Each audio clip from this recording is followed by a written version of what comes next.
आखिरकार शेर पागल कैसे हो जाता है? इतना हंसता खेलता इंसान को क्या ही हो जाता है कि वह अपने होशो हवास खो बैठता है। दोस्तों, शेड फ्रॉम रील के गने वाली किस्सें बहुत ही इंटरेस्टिंग होने वाली हैं।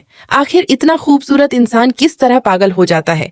इसको पागल करने वाला और कोई नहीं बल्कि उसका मुंह बोला भाई होता है, जो कि शेर के चाचू का बेटा है, जिसको शेर ने अपना मुंह बोला भाई बना के रखा हुआ है। वैसे तो ये इसका कजन लगता है।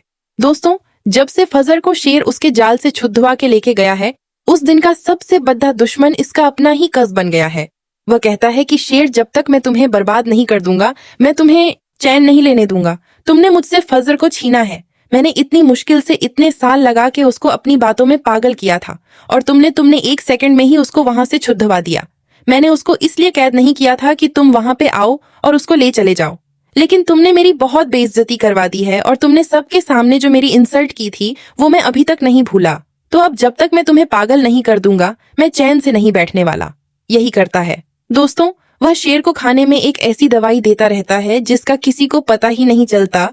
यह शेर जब खाना खाता है, उससे पहले ही आके वह जल्दी से उसमें मिक्स कर देता है, ताकि किसी को कोई शक ही ना पड़े कि शेर को आखिर कौन पागल कर रहा है। शेर की तबीयत दिन ब दिन बिगड़ती जाती है और बाद में उसका जोरदार एक्सीडेंट हो जाता है, जिस एक्सीडेंट की वजह से वह अपनी याददाश्त भी खो बैठता है, जिसको अपने घर वाले बिल्कुल भी याद नहीं रहते। वह सबका दुश्मन बन जाता है। जो भी उसके सामने आता है तो वह उसको मारने पर तुल जाता है। कहता है कि सारे ही मेरे दुश्मन हैं, सबने मुझे बर्बाद करके रख दिया है, और शेर का इलाज करने वाली और कोई नहीं बल्कि फजर खुद होती है। फजर जब शेर का इलाज करती है तो वह यही नियत रखती है कि वह शेर को ठीक कर देगी, क्योंकि जब फजर को जलील किया जा रहा था तब शेर वाहिद इंसान था जिसने फजर को बचाया था। फजर उसका एहसान अभी तक नहीं भूली। फजर को फहद ले चला गया था, सिर्फ शेर ने ही इसकी मदद की थी। वहां पे और कोई भी नहीं था जो फजर को बचाता। तो फजर को यह एहसान याद होता है, जिसकी वजह से वह शेर की मदद करती है। सब घर वाले कहते हैं कि फजर, अब तुम्हारे हाथ में शेर आ चुका है, अब वक्त आ चुका है कि इससे बदला ले लिया जाए, क्योंकि फहद ने शेर को इतना बदनाम कर दिया था। यही कहता था कि फजर का और शेर का चक्कर था। इन दोनों ने मुझे अपने चक्कर में फंसा लिया और यह कह दिया कि मैंने फजर को लेके वहां पे गया था, लेकिन मैं तो फजर को लेके ही नहीं गया। फहद सारा इल्जाम शेर पे लगा देता है। फजर के घर वाले फिर से फजर को निकाल देते हैं।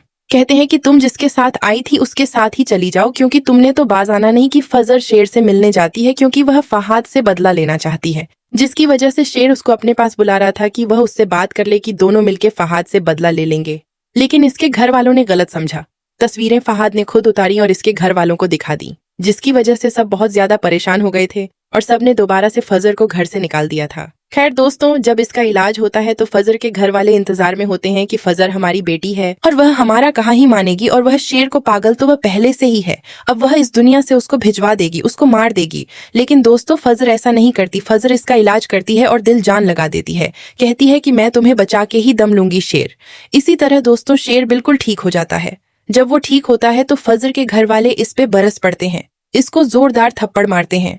कहते हैं कि हमने तुम्हें कहा था कि शेर को मारना है, लेकिन तुमने उसको वो दवाइयां दी जिसकी वजह से वह बहुत जल्द ठीक हो गया। फजर सबको बताती है कि ऐसा कुछ भी नहीं है, लेकिन सब घर वालों को पता है कि फजर बहुत चालाक है और उसने जानबूझ के शेर की मदद की है, क्योंकि शेर ने उसकी बहुत ज्यादा मदद की थी। दोस्तों, शेर तो रिश्ता भी लेके आता है फजर का, क्योंकि सब इसको इतना बदनाम कर देते हैं कि इसका बाहर जाना निकलना मुश्किल हो जाता है। इसीलिए शेर कहता है कि तुम परेशान मत हो, अगर तुम्हें सब बदनाम कर रहे हैं तो मैं तुम्हें अपना नाम दे देता हूँ। लेकिन जब ये घर आता है रिश्ता मांगने, अजहर के घर वाले रिश्ता देने से भी इनकार ही कर देते हैं दोस्तों।